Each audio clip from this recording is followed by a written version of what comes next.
창세기 23장 1절에서 4절입니다. 사라는 100년하고도 27해를 더 살았다. 이것이 그가 누린 햇수이다.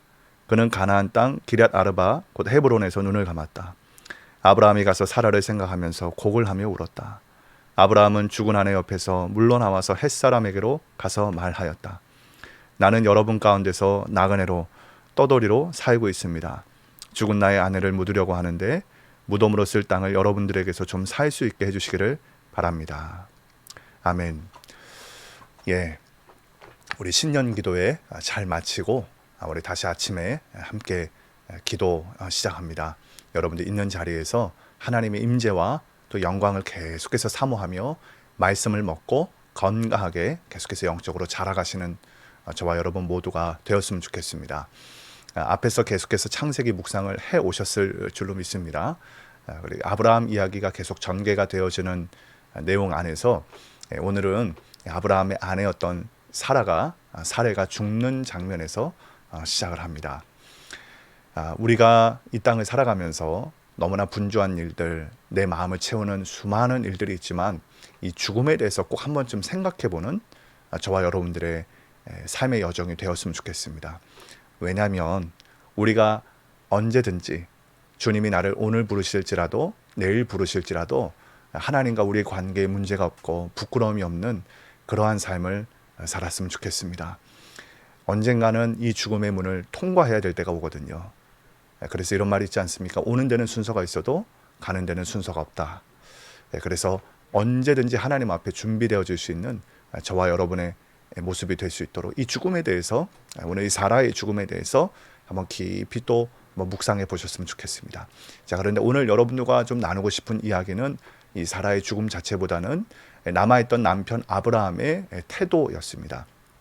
자, 이제 아내가 먼저 갔기 때문에 이 아내를 장사 지낼 무덤이 필요했는데 그때 햇사람들과 좋은 관계를 맺고 있었는지 이 햇사람들이 아브라함에게 와서 그 장사 지낼 굴을 그냥 내어주려고 했었습니다.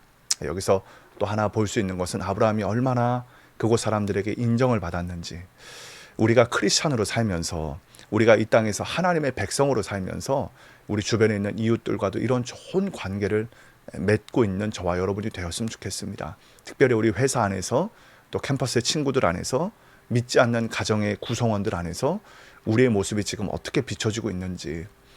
그래서 아브라함은 고향과 친척과 아버지의 집을 떠날 때 굉장히 연약하고 나약한 모습으로 자기 아내를 속였고, 그리고 하나님을 믿지 못했고, 그러나 바로 우리가 전장에서 보았던 것처럼 이삭을 하나님께 내어드릴 만큼 믿음의 조상의 바늘에 올랐고, 그리고 이 햇사람들에게도 인정을 받는 귀한 크리스찬 리더십이 이 아브라함 안에 있었던 것을 우리가 볼 수 있습니다.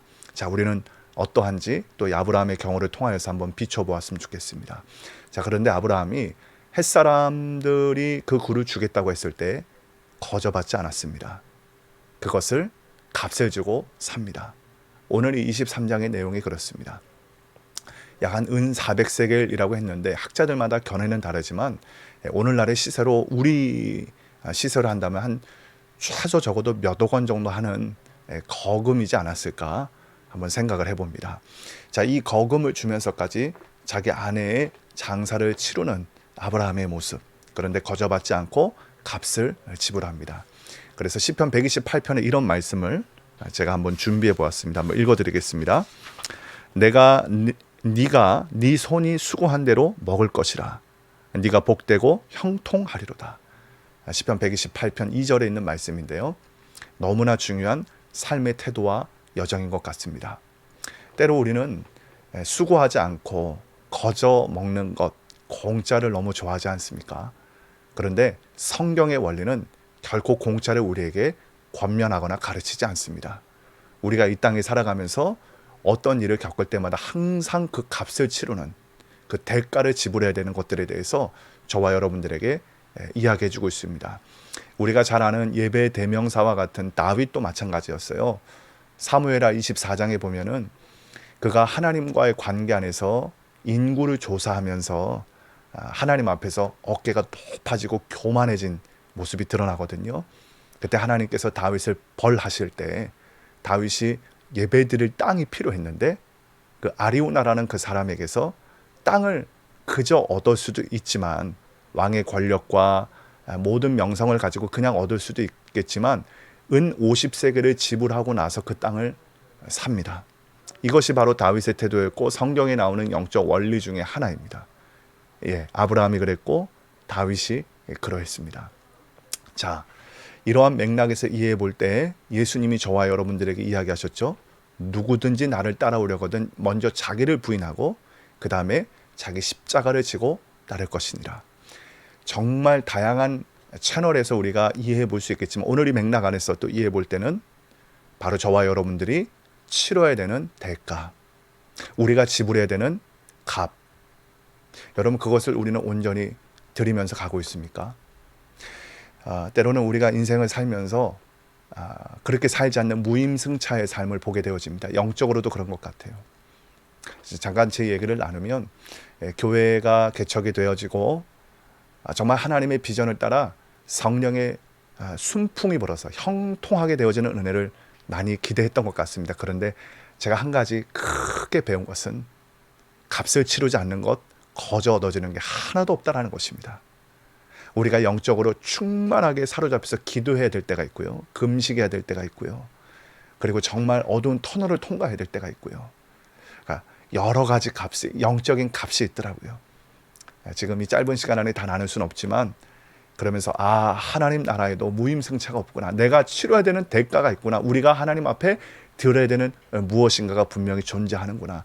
이것을 얼마나 크게 배우면서 또 하나님과 관계 안에서 걸어가고 있는지 모르겠습니다. 사랑하는 여러분, 고통스럽고 또 때로는 아픔이 있겠지만 하나님께서 그 모든 과정들을 통과하게 하실 때 값을 지불해야 되는구나. 하나님이 저와 여러분들을 말씀만으로도 구원하시고 그렇게 하실 수 있는 분이십니다. 충분하게. 왜냐하면 그분은 말씀 한마디로 온 우주 만물을 창조하신 분이시기 때문에요. 그런데 그 공의의 하나님께서 말씀만으로 하지 않고 말씀이 육신을 입고 당신의 아들이 이 땅에 내려오셔서 십자가에서 값을 온전하게 다 지불하게 하셨다라는 것입니다. 이것을 기억하십시다. 우리는 공짜 좋아하지 않습니다. 저도 공짜 참 좋아하는데요. 유일한 공짜는 우리가 이렇게 정의를 내립니다. 값을 치러야 되는데 값을 치르지 않고 면제되는 것. 그것이 바로 저는 은혜라는 것입니다. 여러분 누군가에게 은혜를 입어보셨습니까? 우리 하나님이 그렇게 우리에게 은혜를 주시지 않습니까? 공기도 그냥 주시고 햇빛도 그냥 주시고 그 다음에 여러분의 삶의 여정 안에서 누군가를 만나게 하시고 무엇인가를 부어주시고 무엇인가를 가르쳐주시고 때때로 인도하시고 시시때때로 우리와 동행하시고 그 하나님의 놀라운 은혜, 유일한 공짜는 우리의 하늘 아빠 되신 하나님께. 그러나 은혜를 입은 사람들의 삶의 특징은 무엇이냐면은 그 면제의 삶에서 머무는 것이 아니라 삶의 대가를 지불하며 마땅히 헌신하며 내 삶을 드리며 나아가는 데 있는 줄로 믿습니다. 그러한 삶의 여정, 무임승차가 아니라 값을 치르며 주님을 따라가서 계속해서 승리할 수 있는 저와 여러분들의 삶, 그런 2023년 되실 수 있기를 주님의 이름으로 간절히 축복합니다.